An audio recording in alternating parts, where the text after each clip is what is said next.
Hello दोस्तों, आप सबका स्वागत है मेरे चैनल मोरो शक्ति में। आज हम अपनी वीडियो में बात करेंगे कि तुलसी माता के पौधे के नज़दीक कौन सी चीज़ें नहीं रखनी चाहिए और गलत चीज़ अगर आप तुलसी के पौधे के पास रखते हो तो आपके घर से लक्ष्मी माँ बहुत दूर चली जाएंगी।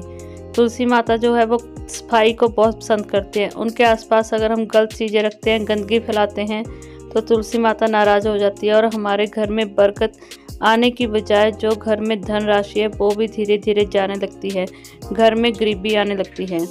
तो बात करते हैं तुलसी माता के पौधे के बारे में। सबसे पहली बात, तुलसी माता के पौधे के आसपास साफ सुथरा माहौल होना चाहिए। माता के पौधे के आसपास भूल कर भी कुछ ऐसी चीज़ें हैं जो नहीं रखनी चाहिए। सबसे पहली बात, तुलसी के पौधे के पास झाड़ू नहीं रखनी चाहिए, क्योंकि झाड़ू से हम गंदगी साफ़ करते हैं और उससे जैसे हम उससे गंदगी साफ़ करते हैं तो उसको कभी भी तुलसी माता के पास कभी भी भूल के ना रखें। दूसरी बात, तुलसी माता के पौधे के पास भूल कर भी डस्टबिन नहीं रखना चाहिए, क्योंकि उसमें हम बार बार कूड़ा डालते हैं और तुलसी माँ के पास अगर हम डस्टबिन को रखेंगे तो वो घर की गंदगी भी उसके साथ ही रहेगी, जिससे माँ बहुत ज़्यादा नाराज़ हो जाएगी और लक्ष्मी माता आपके घर में कभी नहीं आएगी।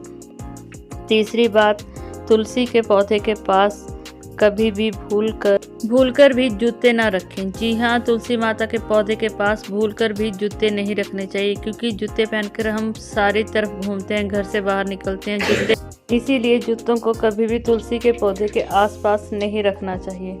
और सबसे बड़ी बात, जो तुलसी के पौधे के पास पायदान नहीं रखना चाहिए। जी हाँ, मैट को तुलसी के पौधे के पास नहीं रखना चाहिए। जब भी हम बाहर से आते हैं तो अपने गंदे पैर मैट के ऊपर साफ करते हैं, जिससे घर में गंदगी आती है और तुलसी के पौधे के पास ऐसी गंदगी बिल्कुल नहीं होनी चाहिए। और सबसे बड़ी बात है कि वास्तुशास्त्र के अनुसार तुलसी के पौधे से जो हम पत्तियां तोड़ते हैं, कभी भी एक पत्ती नहीं तोड़नी चाहिए, नीचे से 4-5 पत्तियों को एक साथ लेके तोड़ना चाहिए।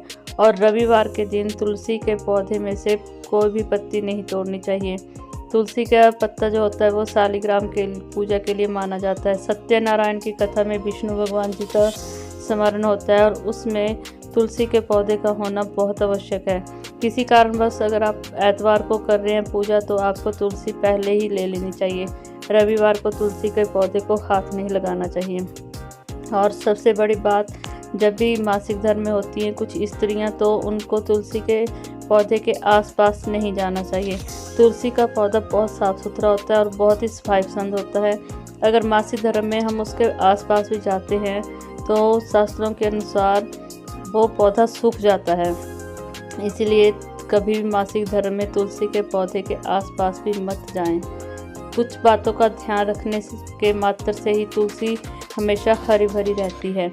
और मान्यता है कि अगर तुलसी 12 साल लगातार आपके घर में हरी रहती है तो आपको उसका विवाह करना चाहिए। तुलसी का विवाह शालिग्राम के साथ होता है और हिंदू धर्म के अनुसार तुलसी का विवाह बिल्कुल वैसे ही होता है जैसे एक लड़के और लड़की की शादी होती है। हिंदू धर्म में जिस तरह से लड़के और लड़की की शादी होती है, बिल्कुल वैसे ही तुलसी माता का विवाह किया जाता है। तुलसी माता की शादी जो होती है वो शालिग्राम के साथ की जाती है। शालिग्राम विष्णु भगवान जी का ही रूप है, इसीलिए जब भी तुलसी 12 साल के लिए हरी रहती है तो उसकी शादी शालिग्राम के साथ की जाती है। और शालिग्राम जिस किसी के भी घर में होता है वहाँ से बारात तुलसी के घर में जाती है। और जिस तरह से पूरी रस्में निभाई जाती हैं हिंदू धर्म में शादियों में, वैसी ही रस्म तुलसी के शादी के समय में भी निभाई जाती है। इसी तरह से कुछ बातों का ध्यान रखते हुए अगर हम अपने घर में साफ़ सुथरा रखते हैं, तुलसी के आसपास सफाई रखते हैं, तो हमारे घर में हमेशा लक्ष्मी माता रहती है और कभी भी घर से माँ लक्ष्मी नाराज़ नहीं होती है, ना ही हमें छोड़ के जाती है। हमारे घर में हमेशा ही बरकत रहती है। आज के लिए बस इतना ही। बहुत जल्द नई वीडियो लेके आऊँगी, तब तक आप मेरे चैनल पर नए हैं तो चैनल को करें सब्सक्राइब।